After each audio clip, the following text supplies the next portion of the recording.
ये आकाशवाणी रायपुर है। प्रादेशिक समाचार बुलेटिन के साथ मैं दीप्ति चंद्रा।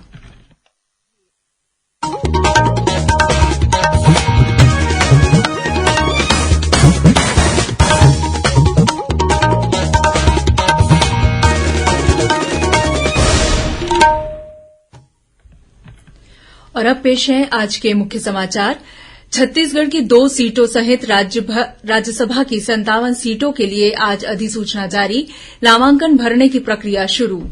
मुख्यमंत्री ने कहा कि बस्तर अब शांति की ओर लौट रहा है। भेंट मुलाकात कार्यक्रम के दौरान आज दंतेवाड़ा जिले में अनेक स्थानों का दौरा किया। भाजपा किसान मोर्चा के पदाधिकारी कल देश भर में किसानों के साथ बैठकर टिफिन पर चर्चा में भाग लेंगे और रेलवे बोर्ड के निर्देश पर छत्तीसगढ़ से गुजरने वाली 35 ट्रेनें अगले करीब 1 महीने तक और रद्द रहेंगी। अब समाचार विस्तार से। भारत निर्वाचन आयोग द्वारा 15 राज्यों में राज्यसभा की 57 सीटों के लिए आज अधिसूचना जारी कर दी गई है। इसी के साथ राज्यसभा चुनाव के लिए नामांकन भरने की प्रक्रिया भी शुरू हो गई है। इसमें छत्तीसगढ़ की भी 2 सीटें शामिल हैं। भाजपा के राज्यसभा सांसद रामविचार नेताम और कांग्रेस की छाया वर्मा का कार्यकाल इसी साल 29 जून को समाप्त हो रहा है। निर्वाचन आयोग द्वारा जारी कार्यक्रम के अनुसार 31 मई तक नामांकन दाखिल किए जा सकेंगे। 1 जून को नामांकन पत्रों की जांच होगी और 3 जून तक उम्मीदवार को नामांकन पत्र वापस लेने का मौका दिया जाएगा। जरूरत पड़ने पर 10 जून को मतदान कराया जाएगा। इसी दिन मतगणना के बाद विजयी उम्मीदवार की घोषणा कर दी जाएगी। मुख्यमंत्री भूपेश बघेल ने कहा है कि बस्तर अब शांति की ओर लौट रहा है। इस क्षेत्र में पुलिस की पेट्रोलिंग भी बढ़ी है। दंतेवाड़ा में पत्रकारों से चर्चा करते हुए मुख्यमंत्री ने कहा कि एक समय यहां गोली धमाके की चर्चा आम थी, लेकिन अब यह क्षेत्र डेनेक्स और दूसरी चीजों के लिए जाना जा रहा है। इससे पहले मुख्यमंत्री ने दंतेवाड़ा में जिले के अधिकारियों की बैठक लेकर विकास कार्यों और योजनाओं की प्रगति की समीक्षा भी की। उन्होंने आवर्ती चराई के लिए छोटे के बजाय बड़े रकबे में व्यवस्था करने के निर्देश दिए। श्री बघेल ने कहा कि अगली बार वे बस्तर में आवर्ती चराई की फील्ड देखने आएंगे। मुख्यमंत्री ने आज दंतेवाड़ा से प्रधानमंत्री फसल बीमा और उद्यानिकी फसलों की मौसम आधारित बीमा दावा राशि के वितरण का ऑनलाइन शुभारंभ किया। इसके तहत राज्य के 1.5 लाख किसानों को 307 करोड़ रुपए से अधिक की दावा राशि दी जाएगी। इस योजना से राज्य के 17 जिलों के किसान लाभान्वित होंगे। वहीं मुख्यमंत्री ने जिले में 97 करोड़ 29 लाख रुपए की लागत से निर्मित 300 से अधिक विकास कार्यों का भूमि पूजन और लोकार्पण किया। भेंट मुलाकात कार्यक्रम के दौरान मुख्यमंत्री आज बस्तर जिले के चित्रकोट विधानसभा के ग्राम बड़े किलेपाल पहुंचे। यहां पर मुख्यमंत्री ने 50 करोड़ रुपए से अधिक की राशि के विभिन्न विकास कार्यों का लोकार्पण और शिलान्यास किया। भेंट मुलाकात कार्यक्रम के दौरान मुख्यमंत्री ने बड़े किलेपाल, उसरी बेड़ा, बंडाजी आदि क्षेत्रों का दौरा कर अनेक घोषणाएं की। मुख्यमंत्री ने आज दंतेवाड़ा जिले के कुम्हाररास में कुम्हारों के हुनर को निखारने बनाए गए माटी कला बोर्ड ग्लेंजिंग यूनिट का उद्घाटन भी किया। ग्लेंजिंग यूनिट में लगी आधुनिक मशीनों की मदद से कुम्हार कम समय में मिट्टी की सुंदर कलाकृतियां तैयार कर पाएंगे। मुख्यमंत्री भूपेश बघेल ने आज दंतेवाड़ा के दंतेश्वरी मंदिर में महिलाओं द्वारा तैयार की गई 11 किलोमीटर लंबी चुनरी माता को अर्पित की, जो अपने आप में एक रिकॉर्ड है। इस चुनरी को दंतेवाड़ा डेनेक्स में काम करने वाली 300 महिलाओं ने 7 दिन की अथक मेहनत से तैयार किया।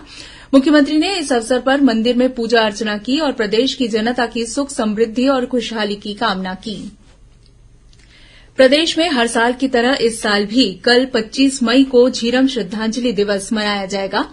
गौरतलब है कि झीरम घाटी में 25 मई 2013 को हुए नक्सल हमले में पूर्व केंद्रीय मंत्री विद्याचरण शुक्ल, कांग्रेस के वरिष्ठ नेता नंदकुमार पटेल, महेन्द्र कर्मा सहित कई अन्य नेता और सुरक्षा बलों के जवान शहीद हो गए थे। मुख्यमंत्री भूपेश बघेल ने झीरम हमले में शहीद हुए नेताओं और जवानों को नमन करते हुए उन्हें अपनी श्रद्धांजलि अर्पित की। कल प्रदेश के सभी शासकीय और अर्धशासकीय कार्यालयों में शहीदों की स्मृति में 2 मिनट का मौन धारण कर उन्हें श्रद्धांजलि देने के साथ ही राज्य को पुनः शांति का टापू बनाने के लिए शपथ भी दिलाई जाएगी। प्रशासन ने प्रशासन ने प्रदेश के सभी नगर निगमों में पहली बार वार्डवार राशि मंजूर की है। नगरीय प्रशासन और विकास विभाग द्वारा इसके लिए पहले चरण में नगर निगमों के लिए 66 करोड़ रुपए से अधिक की राशि स्वीकृत की है। विभाग ने सभी नगर निगमों के आयुक्त को इसकी जानकारी देते हुए अधोसंरचना विकास के कार्यों का प्रस्ताव भेजने को कहा है। रायपुर नगर निगम में प्रत्येक वार्ड के लिए 15 लाख रुपए के मान से 10.5 करोड़ रुपए मंजूर किए हैं। रेलवे बोर्ड के निर्देश पर छत्तीसगढ़ से गुजरने वाली कुछ गाड़ियों का परिचालन रद्द किया गया था। इसमें से 35 ट्रेनों का परिचालन आगामी दिनों में भी प्रभावित रहेगा। मिली जानकारी के अनुसार करीब 21 मेल एक्सप्रेस गाड़ियों का तथा 12 पैसेंजर स्पेशल गाड़ियों को अगले करीब 1 महीने तक के लिए रद्द रखा गया है। इसके अलावा Gevra road Itwari passenger special भी इस दौरान आंशिक रूप से रद्द रहेगी। वहीं उत्तर पश्चिम रेलवे के जोधपुर मंडल में दोहरीकरण कार्य के कारण पूरी जोधपुर एक्सप्रेस 11 से 22 जून के बीच परिवर्तित मार्ग से चलाई जाएगी। प्रादेशिक समाचार आप आकाशवाणी रायपुर से सुन रहे हैं। छत्तीसगढ़ की खबरों से है आपका वास्ता और खबरों की विश्वसनीयता से है हमारा वास्ता। आकाशवाणी समाचार रायपुर के प्रादेशिक समाचार बुलेटिन के साथ ही हमारे समसामयिक कार्यक्रम आप रेडियो के अलावा अपने मोबाइल पर भी सुन सकते हैं। आकाशवाणी समाचार फेसबुक, ट्विटर और यूट्यूब पर भी उपलब्ध है। हमारा Facebook page Chhattisgarh news on AIR, Twitter handle CGAIR news और हमारा यूट्यूब चैनल है छत्तीसगढ़ AIR न्यूज। तो अब रेडियो के साथ ही आपके मोबाइल के जरिए भी हम पहुंच रहे हैं आप तक। छत्तीसगढ़ की हर खबर के लिए सुनते रहिए आकाशवाणी समाचार। और अब आगे बढ़ते हैं बाकी के समाचारों की ओर। श्रोताओं, आजादी के अमृत महोत्सव पर आकाशवाणी समाचार द्वारा राष्ट्रीय स्तर पर आयोजित की जा रही प्रश्नोत्तरी के तहत आज का प्रश्न है, गुरुदेव रविन्द्रनाथ टैगोर ने जनगण मन का बांग्ला भाषा से अंग्रेजी में अनुवाद किस स्थान पर किया था?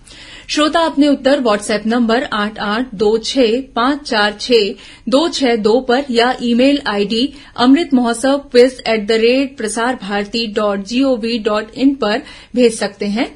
इस प्रतियोगिता के लिए एक भाग्यशाली प्रतिभागी को विजेता चुना जाएगा और कल के समाचार प्रभात में उनके नाम की घोषणा की जाएगी। विजेता को ई प्रमाण पत्र और सांकेतिक पुरस्कार दिया जाएगा। राज्यपाल अनुसुईया उइके ने कल रायपुर में उत्कृष्ट सेवाओं के लिए 55 नर्सिंग शिक्षकों और 130 नर्सिंग कॉलेज के संचालकों को सम्मानित किया।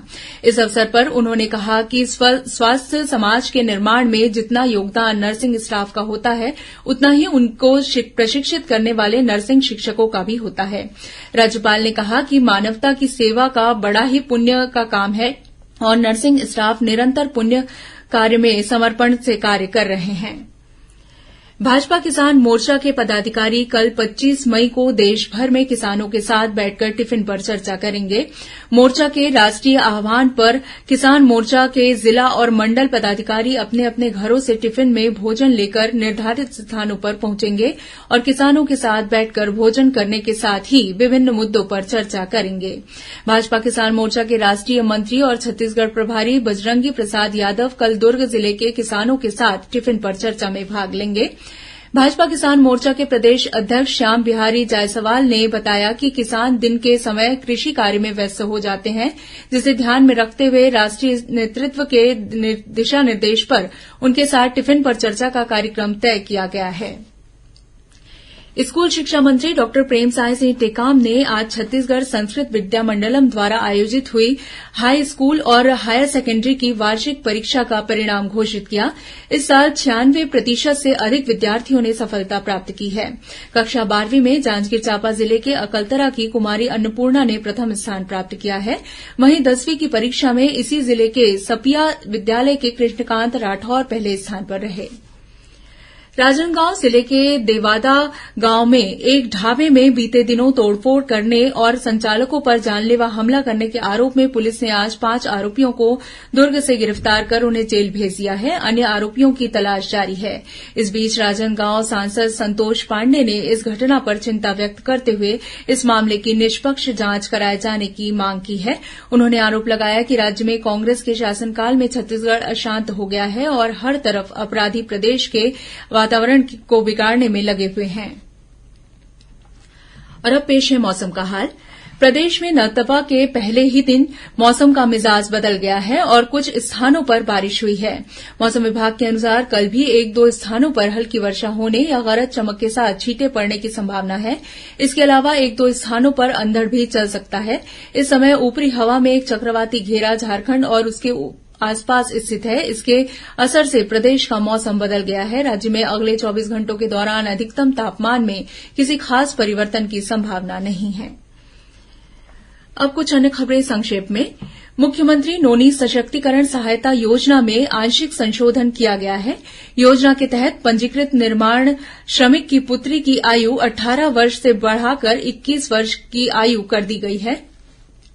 स्वास्थ्य मंत्री टीएस सिंहदेव ने रायगढ़ मेडिकल कॉलेज बिल्डिंग में 15 दिनों के भीतर कामकाज शुरू करने के निर्देश दिए ताकि मरीजों को और अधिक सुविधाएं मिल सकें।